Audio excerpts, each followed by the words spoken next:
Bonjour, bienvenue pour ces nouvelles rencontres. Aujourd'hui, je suis avec Sandrine Gouraud. Bonjour Sandrine. Coucou Camille. Merci d'avoir accepté cette invitation. On est là pour discuter de plein de choses, mais aussi rappeler quand même une actualité, parce que toi, c'est le jour J aujourd'hui. Qu'est-ce qui se passe Oui, c'est aujourd'hui? vrai. C'est la sortie officielle aujourd'hui. On est toutes les deux à avoir une actualité avec la sortie de nos livres. Ouais. Mais moi, la date, c'est aujourd'hui. Tu nous le montres? Eh, ça tombe bien par le hasard qui n'existe pas. Je l'avais juste à côté de moi. C'est Libérer Ça vos tombe blocages énergétiques aux éditions Médicis, qui sort officiellement aujourd'hui, mais ça fait 3 semaines qu'il est en précommande. bien. Regarde, Moi moi, aussi, j'ai des tons de rose mauve et tu as un super ton de bleu. Toi, regarde-moi ouais. ça. Quel point c'est complémentaire tout ça.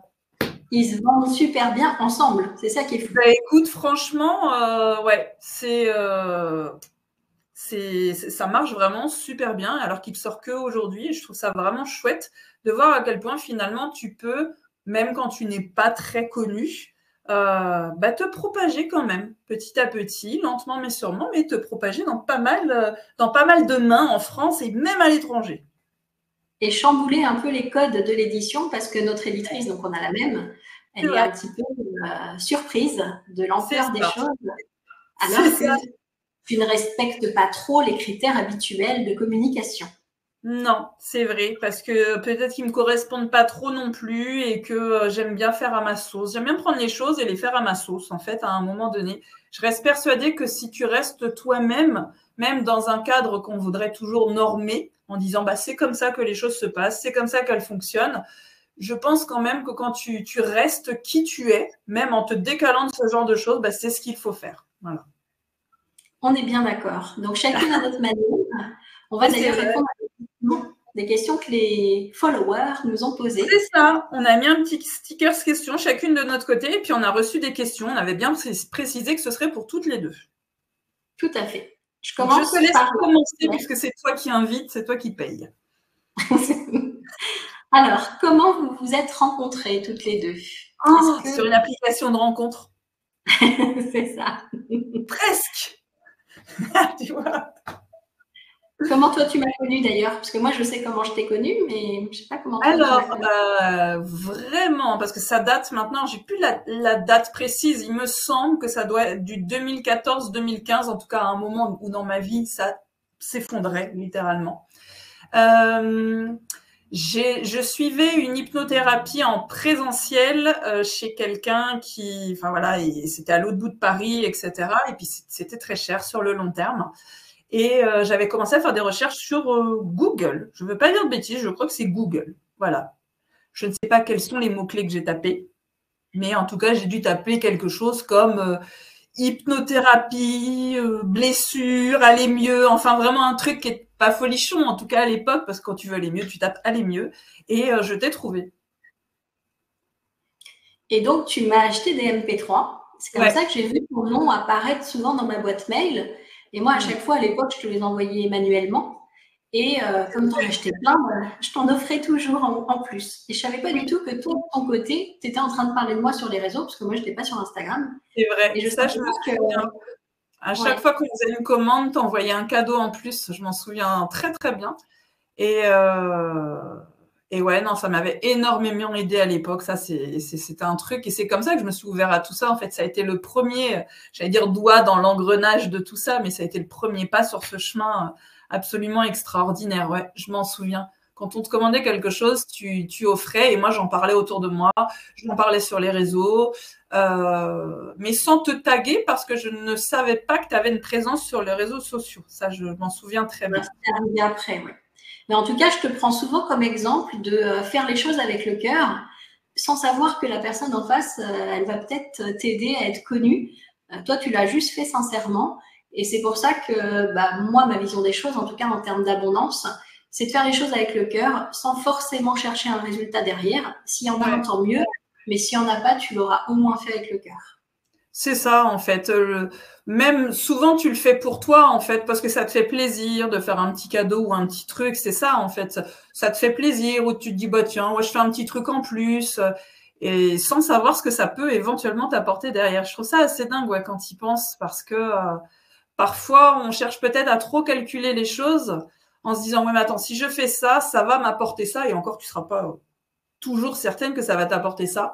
Et là, c'est vraiment l'exemple où, en faisant des choses de manière désintéressée, entre guillemets, bah, ça t'apporte un truc assez conséquent derrière. Ouais.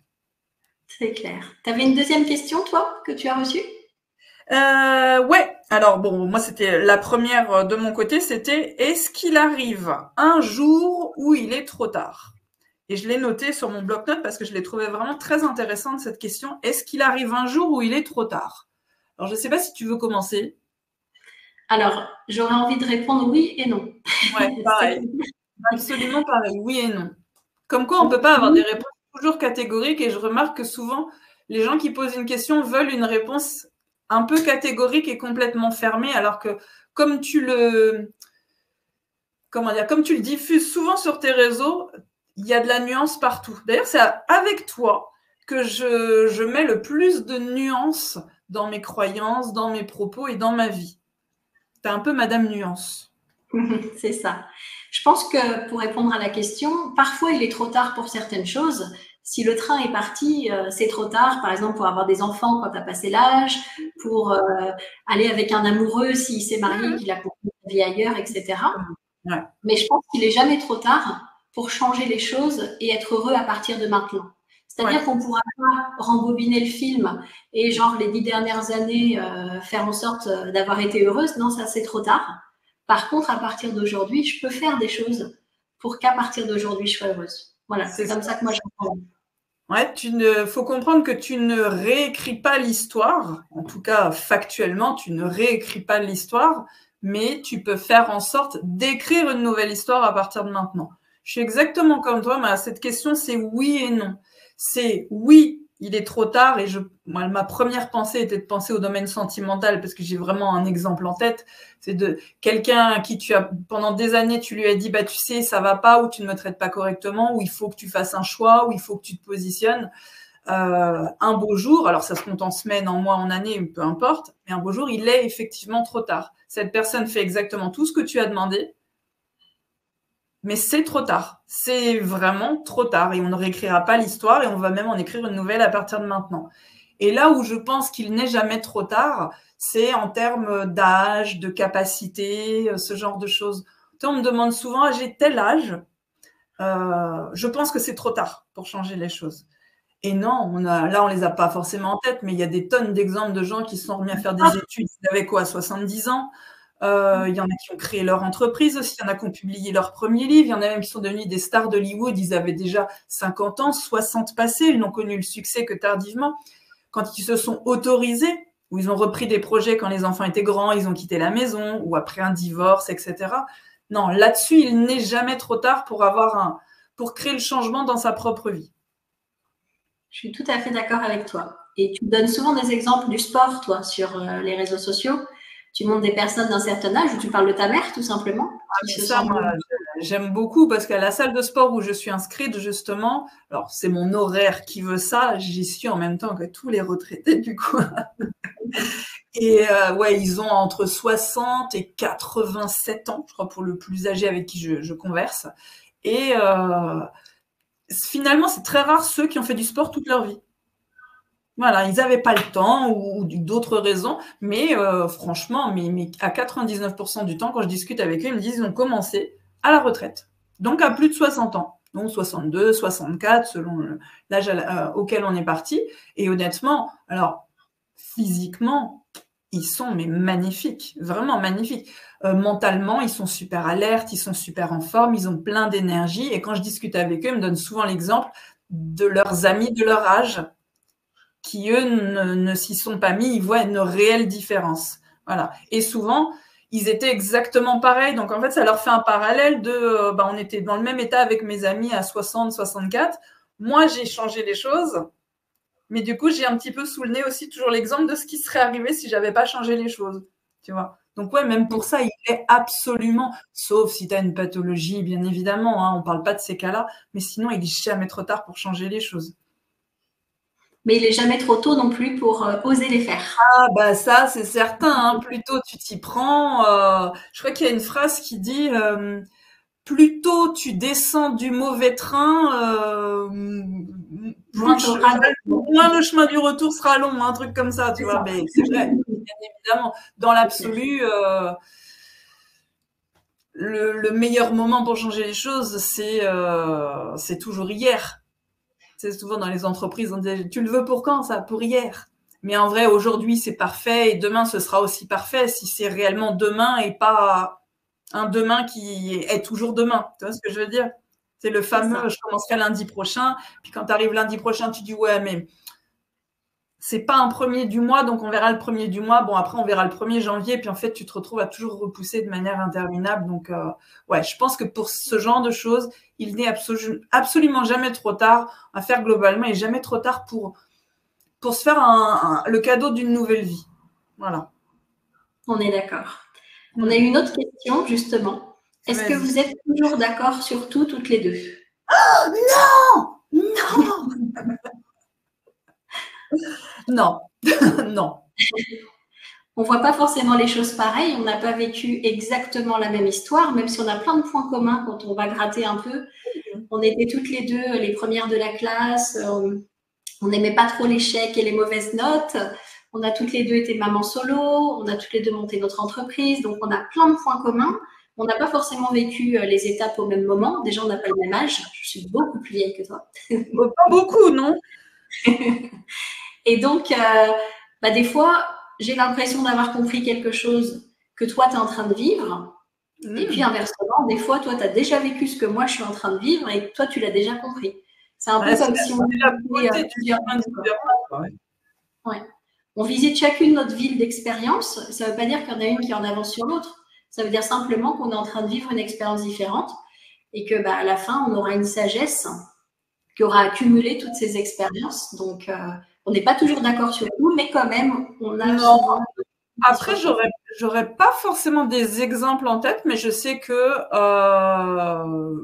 ça m'arrive de temps en temps de lire une de tes publications et de dire non. Non, j'irai jamais écrire non. Non. Enfin, pas non, c'est faux. Non, je ne vois pas les choses comme ça. C'est ça que j'aime bien aussi, c'est que je ne me dis jamais, là c'est là où je vois j'ai énormément évolué, parce qu'à une époque, j'aurais eu plutôt tendance à penser que la manière dont je crois les choses, c'est la seule. Et heureusement, avec la beauté du chemin et les expériences, maintenant, quand je dis non, c'est pas non, c'est faux, c'est non, moi je vois pas les choses comme ça. Mais je trouve ça justement chouette. Mais de voir aussi, quand on a discuté même de la tournure de nos entreprises à certains moments, c'était intéressant aussi de savoir que finalement, on a expérimenté les mêmes choses sans le savoir, parce qu'on n'était pas en contact à ce moment-là, et qu'on en a tiré la même conclusion. C'est ça. Je trouve ça assez intéressant. Mais non, globalement, on n'est pas toujours d'accord. Si on devait chiffrer, je pense que on est plus souvent d'accord que pas d'accord. Maintenant, on est suffisamment bienveillante pour respecter l'opinion de l'autre. Oui, donc c'est tout ce qui compte en fait. Et de ne pas dire que l'autre a tort. Moi, je vois plutôt ça comme une addition. C'est-à-dire que des fois, tu vas me dire un truc que moi, je ne voyais pas comme ça. Et je me dis, oui, tiens, c'est impossible, impossible. De plus, en fait, je rajoute une couleur à ma palette, mais il n'y a pas une de nous qui a plus raison, c'est des possibilités. C'est ça, et puis par exemple, c'est pas parce que ce que tu dis n'est pas vrai pour moi aujourd'hui, en termes d'expérience et de capacité de croyance, que ça sera pas ce que je penserai demain. Et d'ailleurs, la vie nous donne souvent ce résultat-là. Aujourd'hui, je vois les choses d'une manière quand même différente d'il y a 10 ans. Enfin, ça me semble assez clair, et c'est aussi dû à certaines de mes expériences. Quand tu expérimentes certaines choses, tu sais, ça me fait un petit peu toujours penser alors je vais pas faire une généralité, je vais parler que de mon cas.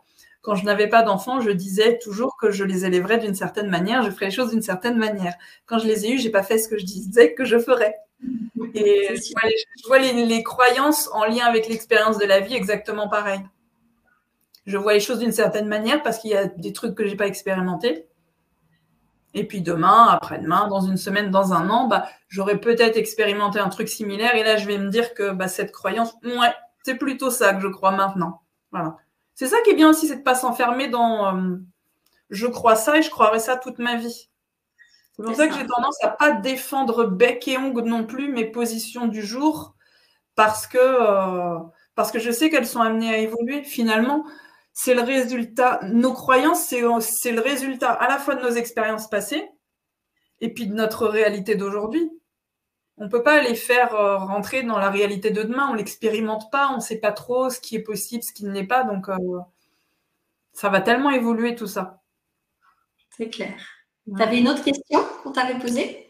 Ouais, c'était comment se créer une vie qu'on n'a pas envie de fuir. Point d'interrogation. Là, quand j'ai lu cette question tout à l'heure, moi, la première question qui m'est venue, je me suis dit, commençons déjà par définir qu'est-ce qu'on veut fuir. J'ai trouvé ça rigolo. Parce que déjà, ça veut dire quoi? Se créer une vie qu'on n'a pas envie de fuir. C'est moi qui ai posé des questions maintenant. Comment on sait qu'on a envie de fuir quelque chose? Tu vois, il y a un... Parce que ça, je sais, cette question-là, c'est des gens qui me suivent depuis longtemps parce que souvent, quand je faisais une story, je mettais en légende se créer une vie qu'on n'a pas envie de fuir. Et ça faisait souvent écho au fait que parfois, on aura tendance à se perdre dans des tonnes et des tonnes de distractions pour fuir un petit peu la réalité de notre vie. Ou de jamais être là maintenant tout de suite parce que vivement vendredi, vivement le week-end, vivement les prochaines vacances, oh là là, vivement l'année prochaine. Parce que la réalité là tout de suite, elle est difficile à supporter pour X raisons. Après ça, c'est chacun a ses raisons justement, et je trouve que on a tendance à se créer une comment dire, tu sais, comme un alter ego de vie. Tu sais, c'est ça. Parce que la vie là maintenant tout de suite, pour X raisons, eh ben, j'ai envie de la fuir. Alors, je vais la fuir, bon, bah, des fois, dans l'alcool, ce genre de choses, les sorties, les séries. Tu sais, quand on regarde toute une saison d'un seul coup, moi, j'ai beaucoup d'amis qui font binge-watcher. Voilà, ça s'appelle ça, je crois, binge-watcher. Et tout ça, pour moi, c'est quand la réalité, elle est devenue vraiment très, très difficile à vivre et tu fais en sorte de te créer des alter-ego de vie qui te permettent d'échapper à ça. Et ma vision serait davantage d'essayer de faire en sorte que ta vie, là, maintenant, tout de suite, celle dans laquelle tu es, quoi, bah, devienne déjà plus acceptable. On va commencer par le palier du bas, mais devienne, ouais, plus jolie, plus que t'aies pas envie de la fuir déjà. Ce qui ne répond pas à la question, hein. J'ai pris le truc à l'envers. Je te jette la patate, tu vas le faire dans l'autre sens. Moi, je vois ça comme une boîte de nuit qui est en feu. On veut fuir cette boîte de nuit, mais il n'y a pas d'issue de secours tant qu'on ne sait pas ce qu'on veut. C'est-à-dire que beaucoup de personnes savent ce qu'elles ne veulent pas. Elles ne veulent pas de cette vie, elles ne veulent pas de ce boulot, elles ne veulent pas de ce stress, etc. Mais elles ne savent pas ce qu'elles veulent. Et tant qu'elles ne savent pas ce qu'elles veulent, eh ben, il n'y a pas d'issue de secours. Donc, moi, mon conseil dans ce cas-là, c'est d'aller voir ce qu'on aime. Qu'est-ce qu'on a comme objectif? Parce qu'un GPS, il va jamais te dire par où passer si tu lui as pas donné une destination. Non. Tu veux fuir une ville, tu dis fuir Marseille, par exemple, le GPS, il va pas te dire par où passer. Par contre, si tu lui dis aller à Montpellier, là, il va te donner un itinéraire. Donc, pour moi, c'est la base, c'est savoir ce qu'on veut. C'est sûr que le GPS, il peut pas t'amener à une destination que t'es pas encore capable dont t'es pas encore capable de rentrer les coordonnées, quoi, clairement. Même si c'est une petite étape. C'est vrai ce que tu dis, c'est des demandes que je reçois souvent. Comment savoir ce qu'on veut, mais moi je ne sais pas ce que l'on veut, etc. Et c'est vrai, je trouve que c'est très très répandu le fait de savoir ce que l'on ne veut plus, mais ne pas savoir ce que l'on veut. Et en plus c'est vicieux parce que tu peux pas nécessairement prendre ce que l'on ne veut plus, lui retirer la négation pour que ça devienne nécessairement ce que tu veux. Ça va plus loin. Et un autre truc que j'ai remarqué aussi, c'est que parfois on a tendance à vouloir des choses très floues. Vouloir le bonheur. C'est beau, tout le monde veut du bonheur, mais c'est quoi le bonheur? C'est une vaste question. Alors là, mon fils fait philo, alors je vais te dire, c'est vraiment les questions, c'est quoi le bonheur? C'est vrai? Chacun va trouver sa définition, en fait. Mais il faut se poser la question. C'est vrai? Et c'est très. Je pense que tu pourrais y passer des heures. D'ailleurs, c'est quoi le bonheur? Déjà, c'est un truc différent selon tout le monde, je pense. C'est comme je veux être libre, ou je veux l'abondance. Souvent, on s'arrête aussi à je veux l'abondance. Abondance de quoi, comment, dans quel ordre. C'est soit on ne sait pas ce que l'on veut, soit on a une notion trop floue de ce que l'on voudrait. Donc effectivement, on reprend ton image de GPS. Finalement, quand c'est trop vaste, c'est comme si tu disais, écoute, je veux aller en France. Ok, mais où est-ce que tu as envie de voir? Tu as envie plutôt de voir des montagnes? Tu as envie plutôt de voir la neige, la plage? Qu'est-ce que tu veux? Et l'idée, c'est d'arriver à trouver une première petite étape. Des fois, les gens n'ont aucun rêve, mais ne serait-ce que d'aller voir des amis. C'est une première petite étape dans une direction. Après, ils peaufineront, mais sortez de cette boîte de nuit en feu. C'est vrai. Mais tu vois, est-ce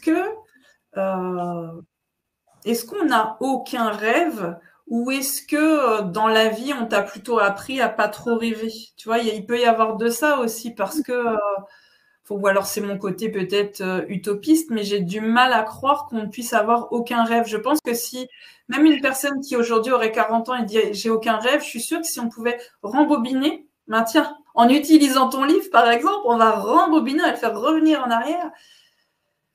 Je suis sûre qu'il ou elle avait des rêves.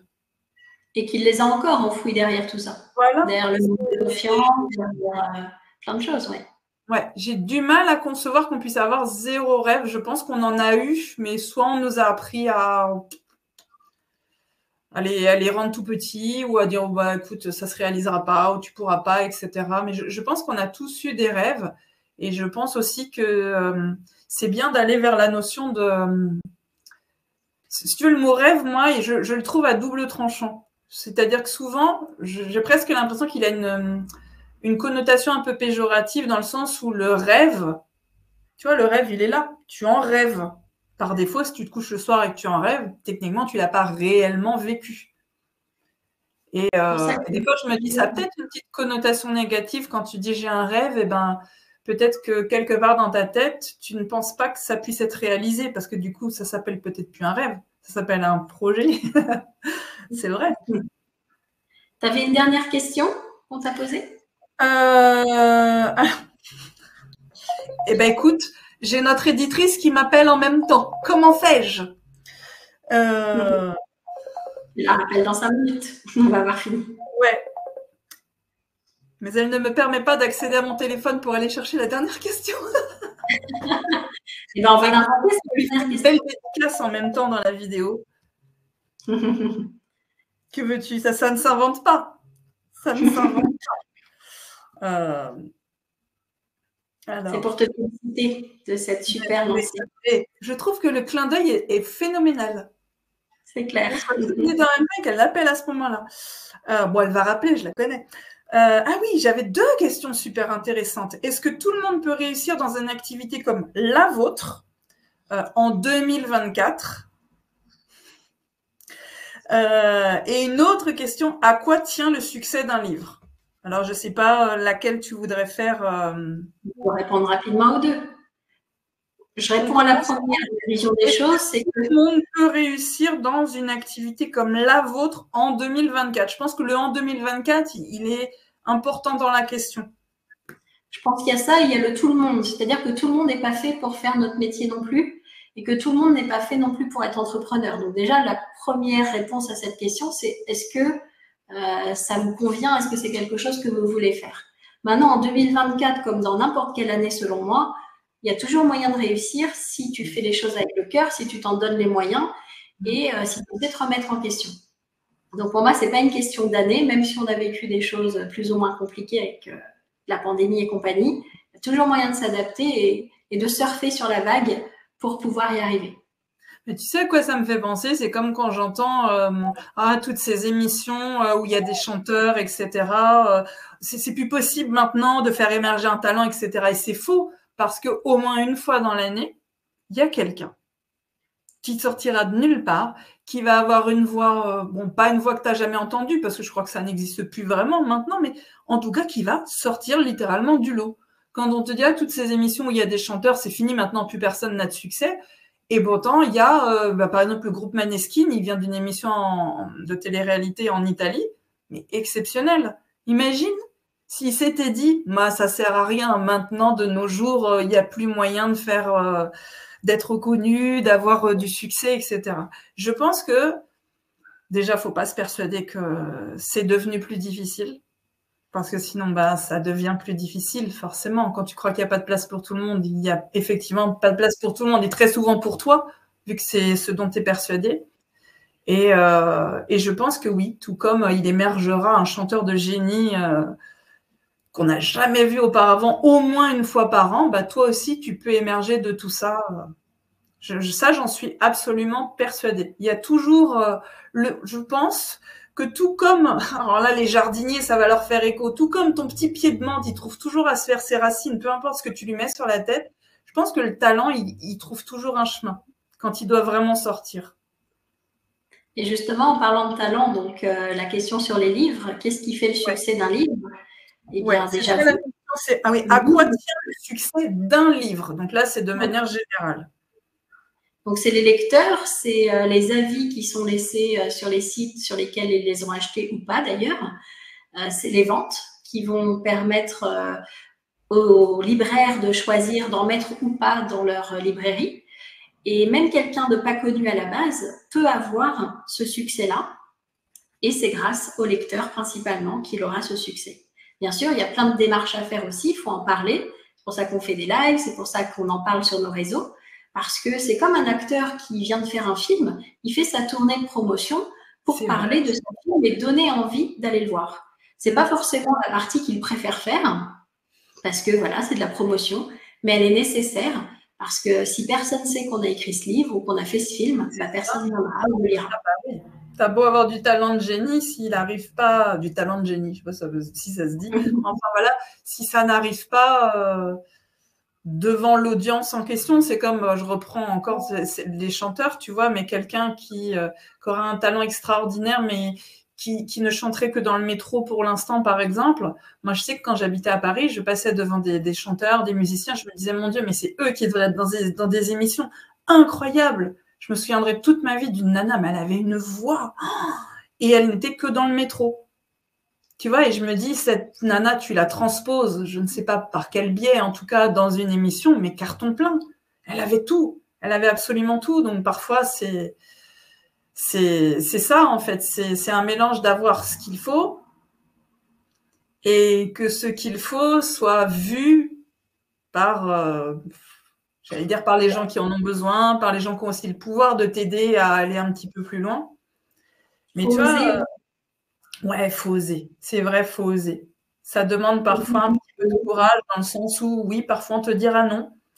Parfois on te dira aussi non. Parfois on te dira que c'est moins bien que ce que tu croyais. Mais ça peut t'aider aussi à progresser. Moi, pour vraiment me donner ma réponse personnelle à cette question, à quoi tient le succès d'un livre? Moi, si je devais vraiment le résumer à un truc, je dirais la croyance ou la confiance, mais je mettrais vraiment les deux dedans, en toi. C'est même pas dans ton livre, c'est en toi. Tu sais, tu es tellement persuadé que ce que tu fais, c'est génial, ça va avoir un impact considérable, qu'à chaque fois que tu t'exprimes, t'emportes les gens avec. Tu vois, sur les réseaux, quand on me dit Sandrine, c'est ton succès, mais j'ai l'impression que c'est le mien aussi. Parce que tu es tellement persuadé de ce que tu as apporté aux gens que c'est une vague. Tu les emportes avec. Tu as tellement confiance. Ils ont confiance. Tu emportes avec. Je pense que le succès, le truc qui vraiment accroche les gens comme ça, c'est quand toi-même, tu es persuadé que ce que tu as à proposer, c'est quand même super, quoi. Tu vois? Parce qu'imagine si toi, tu n'es pas persuadé que ce que tu as à offrir, c'est génial. Je pense que tu ne peux pas en vouloir aux gens de penser le contraire, en fait. T'imagines? Je trouverais ça un petit peu compliqué. Je pense que cette passion dans ce que tu fais, elle est contagieuse et je la vois vraiment comme une vague. T'emportes les gens avec toi, quoi. C'est bien ça. Et on va emporter encore plein de personnes parce que vous aurez le lien en dessous de notre vidéo pour que vous puissiez retrouver nos livres. Ouais. Je te remercie beaucoup, Sandrine, pour ce moment qu'on a beaucoup, Camille. Ça m'a fait super plaisir et c'était vraiment très instructif tout ça. J'adore. Bien, merci à toi. Et puis peut-être qu'on remettra ça si on a d'autres questions pour y répondre en vidéo. Exactement. Avec différents. Mettre vos opinions et vos futures questions. Avec grand plaisir. Bye bye tout le monde. Bye, bisous.